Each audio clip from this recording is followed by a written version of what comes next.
हमें वही shape shifter दिखाया जाता है जो कि ईगल की फॉर्म में था, लेकिन तभी वो इंसानी फॉर्म में आ गया था।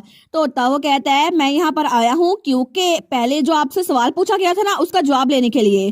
तो एम्पर कहता है अच्छा तुम मुझसे रिस्पॉन्स लेने के लिए आए हो, लेकिन तुम्हारी हिम्मत कैसे हुई कि तुम एक किंग को प्रेशर करो, तुम तो सिर्फ पैगाम लेकर आए हो ना। तो वो कहता है मुझे माफ कीजिएगा अगर मैंने आपको अपसेट किया, लेकिन आपको ये बात पता है या फिर नहीं कि जो आप मांग रहे हैं वो मैं नहीं हूँ, असल में वो हिज होलीनेस द पोप है जिनके पास मुझसे ज्यादा पावर है।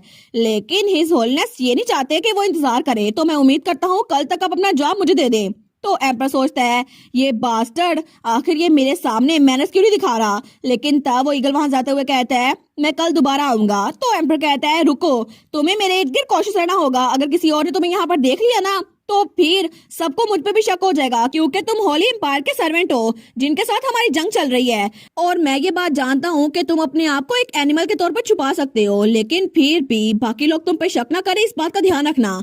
वो कहता है आपको फिक्र करने की जरूरत नहीं है और वहां से उड़ गया था। तो एम्पर वहीं पर था। वो सोचता है मुझे लगता है कि ये बहुत ही ज्यादा बदतमीज है, लेकिन मुझे अपने प्लान को पूरा करने के लिए इसकी बात माननी होगी। और तब वो ईगल वहां से उड़ के जा रहा था। वो सोचता है इसका मास्टर अगर वो कभी भी चाहे मुझे धोखा दे सकता है, इसी वजह से मुझे ये सब का ध्यान रखना होगा। लेकिन तब उसको बड़ा गुस्सा आ रहा था, लेकिन तब वो सोचता है अगर मेरे बस में होता ना तो अभी मैं इस ईगल की गर्दन में उड़ा देता, लेकिन फिर भी मुझे अभी के लिए इनकी हेल्प चाहिए तो फिर मैं ऐसा कुछ नहीं करूंगा। लेकिन दूसरी तरफ हमें हमारी बेटी दिखा जाती है, तो तब अपने गाल पे हाथ रखती है। वो कहती है मुझे फीवर नहीं है और ना ही मैं खांस रही हूँ, है ना? ग्रेट, ये तो परफेक्ट है। मुझे लगता है अगर मैं ऐसी रही ना तो फिर मैं पास हो जाऊंगी। और तब वो एक न्यू ड्रेस में थी और बहुत ही ज्यादा क्यूट लग रही थी और उसके साथ उसकी छोटी सी स्क्विरल भी थी। तो तब वो सोचती है ये तो नॉर्थ का हाईएस्ट माउंटेन है जहाँ पर पूरा साल बर्फबारी होती रहती है। लेकिन तब वो अपने डैड के पास आती है और कहती है डैड कार्लितोस देखे ना मुझे। तो उसका डैड उसके सर पे रखता है और कहता है ठीक है मुझे देखने दो। तो हमारे सोचती है हमारी फैमिली यहाँ पर आई थी क्योंकि असल में वजह कुछ ये थी। और उसे याद आता है कुछ दिनों पहले जब उसके डैड ने कहा था मुझे पता है कि तुम्हारी पावर्स अवेकन हो गई हैं, लेकिन फिर भी क्या तुम सर्दियों के लिए साउथ में जाकर रह सकती हो? तो हमारे कहती है लेकिन क्यों? आपने कहा था कि शेप शूटर की पावर्स की वजह से मैं यहाँ रह सकती हूँ, मेरे पास तो स्टोर की पावर भी है। तो ड्यूक कहता है फिर भी मुझे नहीं लगता कि हमें ऐसा कुछ करना चाहिए क्योंकि जब तक मैं अपनी दोनों आंखों से नहीं देख सकता ना मैं तुम्हें यहाँ पे नहीं रख सकता, अगर तुम बीमार पड़ गई तो हमारी उन कहती है लेकिन।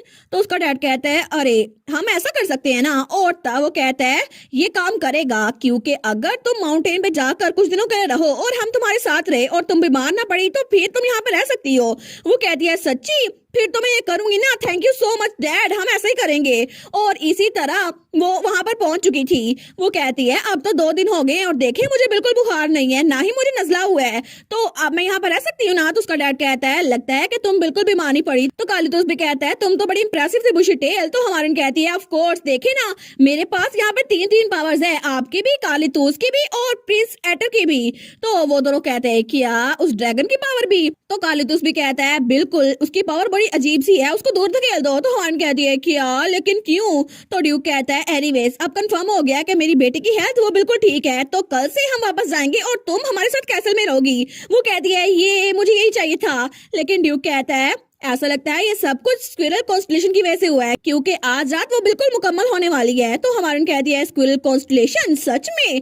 लेकिन अगर आज सबसे ज्यादा स्ट्रॉन्गेस्ट हुई तो फिर मैं उससे बात कर सकती हूँ। और तब वो अपने टेंट में थी, लेकिन तब वो सोचती है मुझे उसने कहा था कि मैं इस ग्लोब को लेकर आऊँ, लेकिन पता नहीं इस ग्लोब के अंदर है क्या, और उसने कहा था इसको स्टारलाइट में रखना है, लेकिन जब वो मेरे सामने आएगा तभी मुझे पता चलेगा कि इसके अंदर है क्या। तो तब उसको घुरी जा रही थी, तो तब वो ग्लोब वो चमक रहा था। लेकिन वो कहती है आखिर ये बड़ा क्रिस्टल है क्या? तो स्क्विरल कॉन्स्टलेशन उस व्हाइट स्क्विरल के अंदर आ गया था। वो कहता है इसको प्रिजर्वेशन क्रिस्टल कहते हैं, इसके अंदर मेरी मेमोरीज है जो मैं तुम्हें दिखाना चाहता हूँ। तो हमारे उन कहती है तुम्हारी मेमोरीज? वो कहता है बिल्कुल, अगर इसको टैप करें ना तो तुम्हें नजर आ जाएगी। लेकिन क्राम्स क्या तुम्हें याद है जब हम पहली बार मिले थे उस वक्त तुम मार रही थी और तुमने मुझसे पूछा था कि मैंने तुम्हें टाइम में वापस क्यों भेजा है? असल में आज मैं उस सवाल का जवाब दूंगा। और तभी वो ग्लोब वो ऊपर होता है और हवा में लहराता है, लेकिन तभी वो बिल्कुल ट्विंकल कर रहा था। तो वो कहता है इसके पीछे एक बहुत बड़ी वजह है क्योंकि उस दुनिया में तुम्हारे मरने के बाद बहुत बड़ा मसला हुआ था जिसकी वजह से सारी इंसानियत खत्म हो गई थी। इसी वजह से मैं चाहता हूँ कि तुम इस सबको प्रोटेक्ट करो। और तभी वहाँ पे रोशनी फैलती है, लेकिन हमारी हीरोइन जब वो आंख खोल के देखती है वो कहती है क्या यहाँ पर क्या हो रहा है? और ये तो बादलों के गरजने की आवाज है ना। लेकिन जैसे वो आंखों खोल के देखती है ना, वो कहती है ये तो बहुत बड़ा मसला है, ये हो क्या रहा है?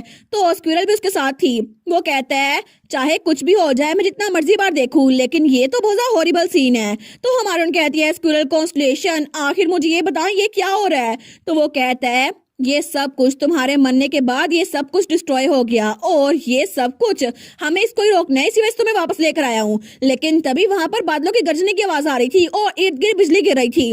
तो वो कहती है क्या इतना सब कुछ? तो हमारी हीरोइन उस सारी तबाही को देखकर बड़ी परेशान हो गई थी। वो कहती है सच में मेरे मरने के बाद ये सब कुछ होने वाला है? तो वो व्हाइट स्क्विरल कहती है बिल्कुल, अनफॉर्चुनेटली ऐसा ही होगा, क्योंकि ये वर्ल्ड ये डिस्ट्रॉय हो जाएगा। तो हमारी सोचती है मुझे यकीन नहीं आता, जहाँ पर सारे लोग आम रूटीन में पीसफुली रहा करते थे, वो जगह मेरे मरने के बाद ऐसी बन जाएगी। लेकिन आखिर ऐसा क्यों होगा? और तभी आसमान में उसे कुछ नजर आता है जो कि गोल्डन कलर का था। वो कहती है क्या अभी जो मैंने देखा, क्या ये क्लाउड्स के अंदर ये मुझे जो नजर आया वो गोल्डन रे ऑफ लाइट थी? क्या मुझे गलती हुई है? लेकिन तब वो स्क्विरल कहती है अभी के लिए मैं तुम्हें सिर्फ इतना फीचर दिखा सकता हूँ। और उसके बाद हमारी हीरोइन दोबारा से टेलीपोर्ट होकर वापस पहुंच गई थी।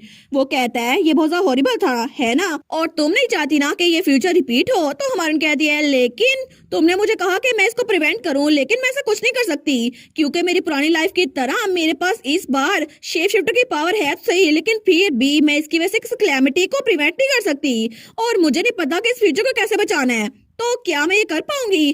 तो वो व्हाइट स्क्विरल कहती है बिल्कुल तुम ये कर पाओगी, क्योंकि ये सिर्फ ऐसी चीज है जो सिर्फ तुम कर सकती हो, तुम्हारे अलावा कोई भी नहीं। इसीलिए अभी के लिए ओवरथिंक मत करो, क्योंकि सिंपली तुम्हारा यहाँ एग्जिस्ट करना ही इस चीज को प्रिवेंट कर देगा। तो हमारी तो अपना सर पकड़ लेती है। वो कहती है तुम जितना बता रहे हो इतना ज्यादा कंफ्यूजिंग लग रहा है। वो कहता है ठीक है, मैं किसी और दिन तुम्हें एक्सप्लेन से बताऊंगा, ठीक है? तो डिटेल के लिए थोड़ा टाइम लगेगा, अभी के लिए मैं तुम्हें एक क्रिस्टल दे रहा हूँ। तो जब भी इसके अंदर से रोशनी निकले ना, तो तुम्हें मेरी मेमोरी के फ्रेगमेंट नजर आएंगे और तुम्हें पता चल जाएगा कि आखिर मैं तुम्हें क्या बताना चाहता हूँ। तो तब तुम समझ जाओगी कि इस दुनिया को कोलैप्स होने से प्रिवेंट करने के लिए तुम्हें क्या करना पड़ेगा, ठीक है?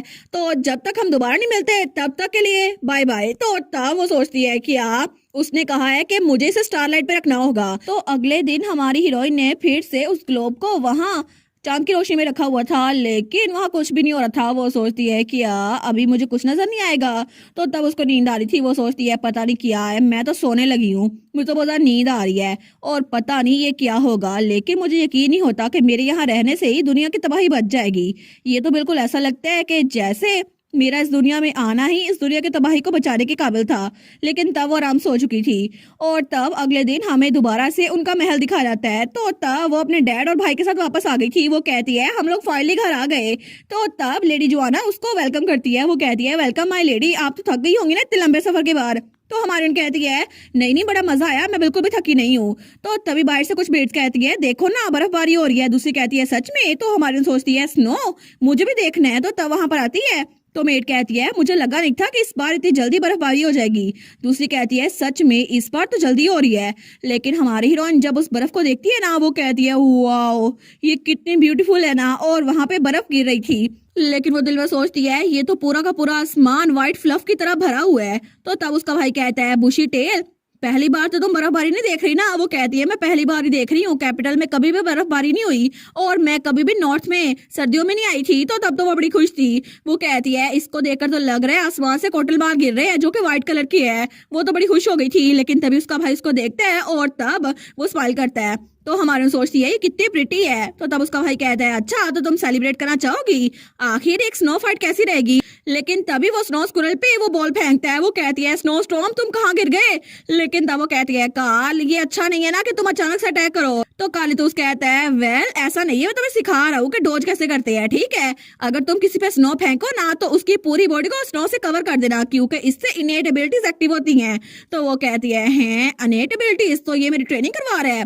तो तभी वो स्नो स्टॉर्म वो तो चकरा गई थी। तो हमारे सोचती है अच्छा अगर ऐसी बात है, तो तभी वो अपनी गुलहरी वाली फॉर्म में आ गई थी। तो हमारे सोचती है अगर ऐसा ही है तो मुझे गुलहरी बन के काम करना होगा, क्योंकि इंसान के तौर पर मैं बड़ी स्नोबॉल तो बना सकती हूँ, लेकिन स्क्विरल बनकर मैं ज्यादा बना सकती हूँ। तो तब अपने भाई पे फेंकी जा रही थी बार बार। तो उसका भाई कहता है कि यार रुको सही, आखिर ये क्या बुलाया है? लेकिन तभी उसका भाई एक स्नोबॉल पे फेंकता है तो वो डॉज कर लेती है। वो सोचती है इसके अलावा छोटी बॉडी में तो इसको डॉज करना ज्यादा इजी है। तो वो दोनों तो आपस में खेली जा रहे थे, तो ड्यूक उनको देख रहा था। तो तब ड्यूक हमारी बेटी को देखकर सोचता है ये सिर्फ स्नोबॉल की फाइट है, लेकिन फिर भी उसने इस सारे दरमियान में लूप होल को पहले ही डिस्कवर कर लिया। ऐसा लगता है कि बेटी को सिचुएशन को अपने हिसाब से सेट करना आता है, और तब अपनी बेटी को बड़े प्यार से देख रहा था। तो तब वो सोचता है पता नहीं जब फ्यूचर में डचेस के नाम होगी तो फिर वो कैसा बिहेव करेगी। मुझे लगता है कि वो हर सिचुएशन को अपने हिसाब से तय कर लेगी।